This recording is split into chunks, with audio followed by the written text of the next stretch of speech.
Penumbrismo, decadentismo e simbolismo. É sobre isso que a gente vai estudar hoje. Mas você vai anotar no seu caderno simbolismo, que é a escola literária. Só que o nosso amigo Mandela solta a vinheta e depois a gente começa. Vamos lá, gente!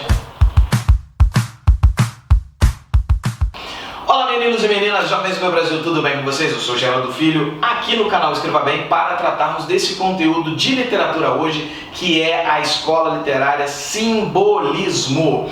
Isso, só que vocês, como eu falei lá no início, precisam saber que a estética simbolista, que é a outra estética literária contemporânea, simultânea ao realismo e ao parnasianismo, lembrando que o realismo é a prosa e parnasianismo, que a gente viu tá nesse card aqui para vocês, e o simbolismo hoje acontecem tudo ao mesmo tempo, segunda metade do século XIX, mas tanto estética simbolista quanto estética parnasiana, que falam, são as vertentes poéticas do realismo, são completamente diferentes entre si, beleza? Agora, o contexto é o mesmo, segunda metade do século XIX, Europa, segunda fase da Revolução Industrial, consequentemente gerou muito desemprego, gerou alcoolismo, gerou prostituição, gerou suicídio. Por isso, esse período, inicialmente, ele foi chamado de penumbrismo, ou seja, sombras. Essas sombras retratavam a angústia, o desespero do homem em relação, o homem, sociedade, não só do gênero masculino, em relação às incertezas que o mundo vivia. Em seguida, passa a ter esse outro nome de decadentismo, em virtude da decadência moral e social que a Europa passava, porque até então só o homem, agora sim, do gênero masculino trabalhava, ele era o provedor, e à medida que ele começa a perder espaço para as máquinas dentro das fábricas, começa a aumentar essa questão do uso de drogas, de anestésicos, como a gente vai ver com o poeta francês Charles Baudelaire num poema Embriague-se, mas também essa necessidade de suportar a dor de ficar desempregado e precisar que a sua esposa vá trabalhar, e muitas vezes a prostituição. E isso tem esse nome de decadentismo, pela questão social e também pela questão moral. É já na virada do século XX que a escola literária passa a se chamar simbolismo, porque o objetivo da estética simbolista era retratar a realidade de maneira simbólica, através de símbolos.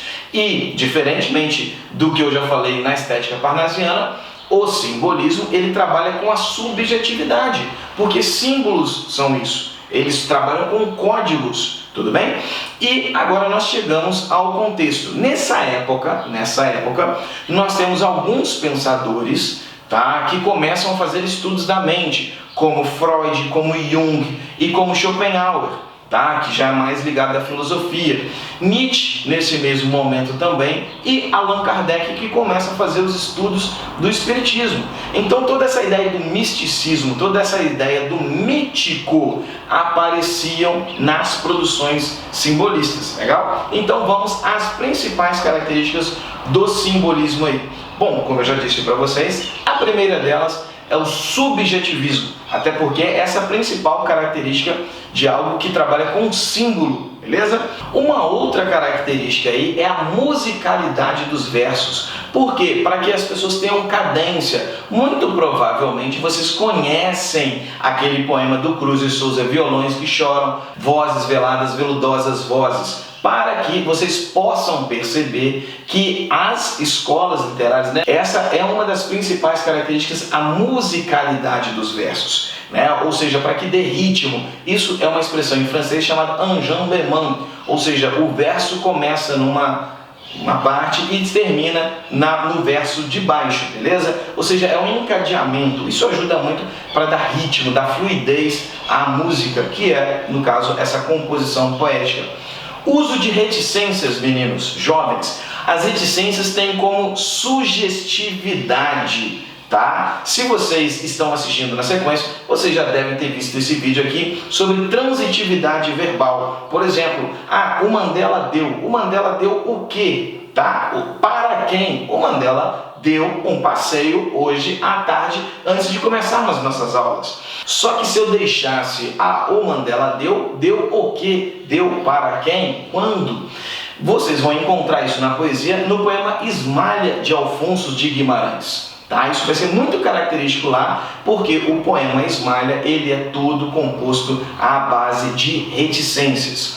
Uma outra característica da poesia simbolista é o uso de cores. As cores têm a finalidade de simbolizar o estado de espírito das pessoas.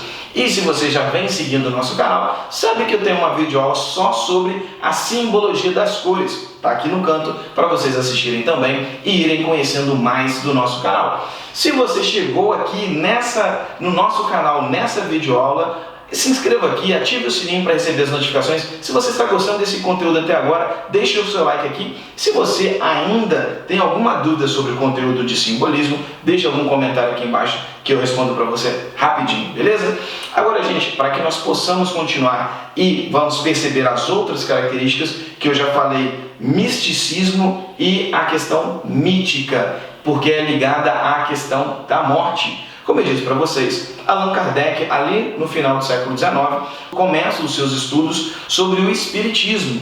E a morte é algo que paira, né, que gera essa dúvida no ser humano. E isso vai aparecer também na poesia simbolista, bem como também a sinestesia, que é uma figura de linguagem, tá? A sinestesia é a mistura de sentidos, e uma outra característica também é a efemeridade da vida. O que é a efemeridade da vida? É a vida passageira, a sua transitoriedade é a sua não permanência num estado só. Agora nós veremos dois autores simbolistas e um autor, um poeta, também simbolista, mas com asterisco. Vamos lá? Primeiro deles, Alfonso de Guimarães. Alfonso de Guimarães, poeta mineiro, que tem a sua poesia muito marcada pelo tom de lamentação da perda da sua amada muito jovem.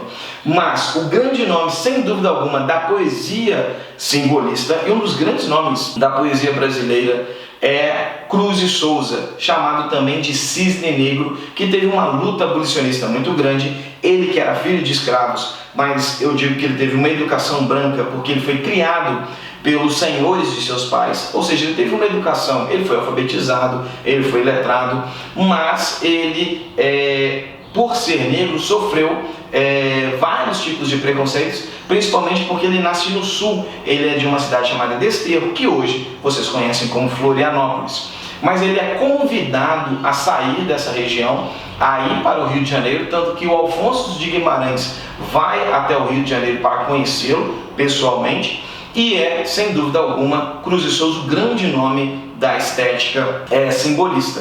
Mas esse outro nome que vocês estão vendo aqui embaixo, com asterisco também, o nosso querido Augusto dos Anjos, que nasce na Paraíba e ele morre em Leopoldina, uma cidade 20 quilômetros de onde eu estou gravando, eu sou de Cataguases, e eu tive o prazer, em 2012, quando fazia 100 anos da publicação do livro, do seu único livro publicado em vida, o livro Eu, lançar um selo comemorativo em parceria com os Correios do centenário desse livro, o livro Eu, porque eu era superintendente de cultura da cidade de Leopoldina na época, e nesse mesmo ano, gente, eu cumpri, isso eu tenho o prazer e a honra de dizer que eu cumpri uma das vontades do poeta. O Augusto dos Anjos, como eu disse, ele é nascido na Paraíba, numa fazenda chamada Pau d'Arco, e a sua vontade é que ele fosse enterrado sob um pé de tamarindo que nasceu na sua fazenda. E isso de fato aconteceu, ele está enterrado lá desde 1914, então faz 107 anos que ele está enterrado, mas exatamente nesse ano de 2012 houve um problema no cemitério e um raio caiu em cima do pé de tamarindo e ele ficou sem esse seu desejo. Acontece, gente, que essa fazenda onde Augusto dos Anjos nasceu, ela já não existe.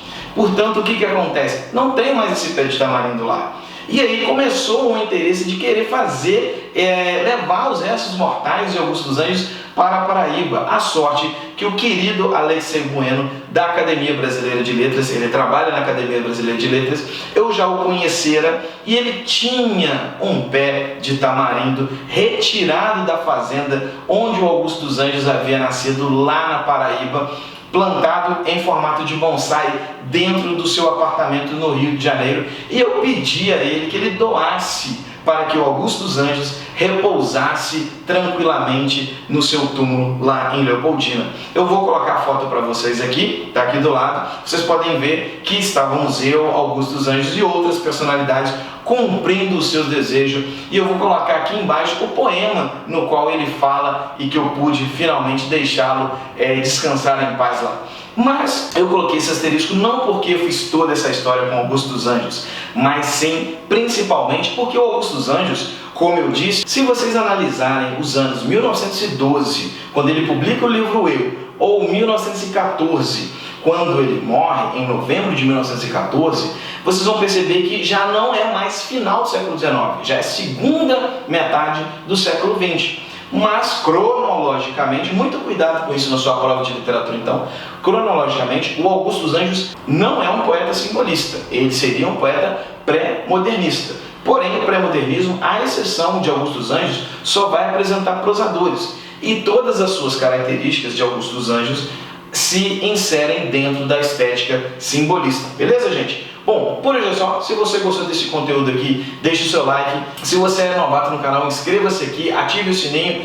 Grande abraço a todos vocês e até mais. Valeu, fui! Eita!